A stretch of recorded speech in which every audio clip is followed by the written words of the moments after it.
বিসমিল্লাহির রহমানির রাহিম। আজকে আমরা যে কোনো মানবিক কাজে খাগড়াছড়ি এসেছি। এই খাগড়াছড়ি এসে একদম পুকুর। এই পুকুর থেকেই মানুষ তার নিত্য প্রয়োজনীয় পানি ব্যবহার করে এবং মানুষের জীবনযাত্রা কত কঠিন। এই চারপাশ দেখে আমার কাছে ভাই একটু এদিকে আসেন। নাম কি? ওয়ালাইকুম সালাম। বাসনাচুলি। আচ্ছা, আপনি এখানে কি করেন? এই যে গরু খাবে। গরু চড়ান? জি, আচ্ছা, গরু কার? আপনার না? জি, অন্যের গরু চড়ান? জি, জি। আচ্ছা। তো এই মানে শ্রমিক মানুষের এই গরু টরু চড়ান বা আমার বাড়ি বাসায় কোথায়? আমার বাসায় যাবো। এখানে কোন দিকে? ওইটা না? জি, আমরা জি, একটু যদি দেখাই ওই পাহাড়ের উপরে এটা। জি, জি। আচ্ছা। তো এখানে এই যে এই যে পুকুরের পানি, তারপর হচ্ছে এই পরিবেশ শুনশান, মানুষজনই নাই। এখানে তো জীবিকা নির্বাহ খুব কঠিন নাকি? জি, জি। আচ্ছা।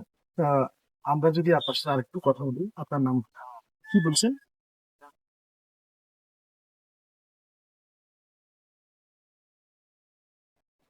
যে ২ টা মেয়ে ছিলেন, জি, হ্যাঁ। রোজা রাখেন। হ্যাঁ, তো সবসময় আমার বুঝিয়ে দিলেন সবার সময়। আপনি সবসময় রোজা রাখেন, প্রতি হচ্ছে থেকে রোজা রাখেন। হ্যাঁ, তো আপনার আজকে রোজার মেনু আপনার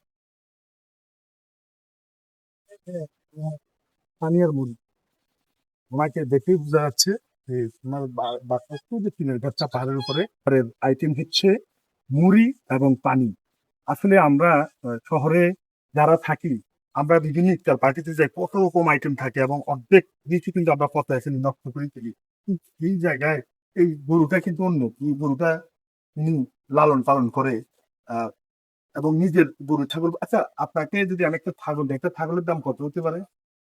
এই হাতের মধ্যে পাবেন? ছাগল পাবে বলছে। তো আমি ওনাকে আজকে ৭,০০০ টাকা দিয়ে যাব। আর এই ৭,০০০ টাকা স্পন্সর করতে আমেরিকা প্রবাসী আমার আম্মু এবং ঢাকার বিএনপি। ধন্যবাদ জানাচ্ছি আমেরিকা প্রবাসী আমার আম্মু এবং ঢাকার বিএনপি, তোমাদের স্পন্সরে ৭,০০০ টাকা সে যা বলছে তার মতো করেই আমি তাকে দিব। ১, ২, ৩, ৪, ৫, ৬, ৭। এখানে ৭,০০০ টাকা আছে। এটা দিয়ে একটা ছাগল কিনবেন তো জি, জি, আপনার নিজের জন্য। জি, তাহলে একটা ছাগলের মালিক হয়নি জি, এই রমজানে। যাক, আল্লাহ পাক এই রমজানে আপনার কোন দোয়া হয়তো আপনাদের কোন দোয়া তো আপনার স্ত্রী আপনি দুজনেই রোজা রয়েছেন এবং ইফতার হচ্ছে শুধু পানি আর মুড়ি। জি, জি, আচ্ছা, তো এটা থেকে বোঝা যায় যে আমরা যারা ইফতার করি, খেজুরও যদি থাকে, পানি মুড়ি খেজুর, খেজুরও যদি থাকে, আমরা শুকরিয়া আদায় করব। কারণ এই ভদ্রলোক তার স্ত্রী এবং ছোট দুটি বাচ্চা নিয়ে শুধু মুড়ি এবং পানি এই দুর্গম এলাকায়, তাহলে আমরা কত ভালো আছি এই মানুষগুলোকে না দেখলে আমরা হয়তো বুঝতাম না। তাই দয়া করে ভিডিওটি শেয়ার করে আপনার বাসার বাচ্চাদের, আপনার সন্তানদের, যারা অনেক আইটেম ছাড়া ইফতারি করে না, মা বাবাকে নিয়ে অনেক অভিযোগ যাদের সবসময় বাসায় একটা আহ, জ্ঞান জ্ঞান করে গন্ডগোল পাকায়, এটা করে না কেন সেটা করে না কেন, তাদেরকে আপনারা এই ভিডিওগুলো দেখাবেন। এই পরিবার ছোট ছোট দুটি বাচ্চা, স্ত্রী এবং সে শুধু মুড়ি এবং পানি তা দিয়ে ইফতার করবে। তাহলে আপনার কোনো অভিযোগ নাই, মন খারাপ নাই তো? এই না, মুড়ি না, আর পানি দিয়ে যদি ইফতার করেন কোনো মন খারাপ নাই তো? জি, জি, আল্লাহর উপর শুকরিয়া দিয়ে ইফতারি করেও কিন্তু শুকরিয়া। এখানে যে আমি আসবো, আল্লাহর উপরে তাওয়াক্কুল করেন, একদিন আল্লাহ আপনার অনেক মনের আশা পূরণ করবে। এভাবে যদি আল্লাহর উপরে তাওয়াক্কুল করে থাকেন, ওনার একটু আমার ভালো লাগছে। উনি বলছেন ওনার বুদ্ধি হয়েছে থেকে আজ পর্যন্ত কোনো রোজা ভুল নেই। এটা আমার কাছে খুব ভালো লাগতো। দুর্গম এলাকা, মানুষ কত কষ্ট করে এখানে। এই যে এখানে বাদ দিয়ে রাখছে, এই যে পানিগুলো জমা হয়তো বা, আর এই যে গরু চড়ানো, আর শুনশান তেমন একটা মানুষজন নেই। এক পাহাড় থেকে আরেক পাহাড়ের দূরত্ব অনেক, এই পাহাড়ের উপরে শুধু একটু টিনের ঘর, তার এইভাবেই জীবন কেটে যাচ্ছে। তারপরে ওনার জন্য আমরা দোয়া করি আল্লাহ ওনাকে ভালো রাখুক।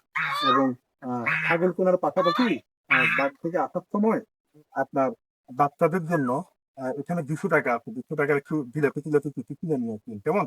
ওই ৭,০০০ টাকা হচ্ছে আমেরিকা প্রবাসী আমার আম্মু এবং ঢাকার জেন্টির পক্ষ থেকে ছাগল কেনার জন্য। আর এই ২০০ টাকা হচ্ছে আমার পক্ষ থেকে আপনার বাচ্চার জন্য, এর জন্য একটু জিলাপি টিলাপি কিছু কিনে নিয়ে আসবেন, কেমন? আলহামদুলিল্লাহ, এই যে আলহামদুলিল্লাহ বলতে, এটাতে আল্লাহ পাক এত খুশি হয়েছে যে ওনার নিয়ামত আমি চলে যাওয়ার পর হয়তো বা অন্য কোনো ভাবে আরো অনেক বেশি বৃদ্ধি করে দিবে। তো খুশি তো? জি, জি, হ্যাঁ, আলহামদুলিল্লাহ। ইনশাআল্লাহ। ভালো ঠিক থাকবেন, আছে, দোয়া করুন, কেমন? জি। ধন্যবাদ সবাইকে। খাগড়াছড়ি, কি নাম জায়গার নাম? হ্যাঁ? হ্যাঁ, খাগড়াছড়ির বাসনাছড়ির এক দুর্গম পাহাড়ি এলাকা থেকে সালাম আলাইকুম রহমতুল্লাহ বারাকাতুহু।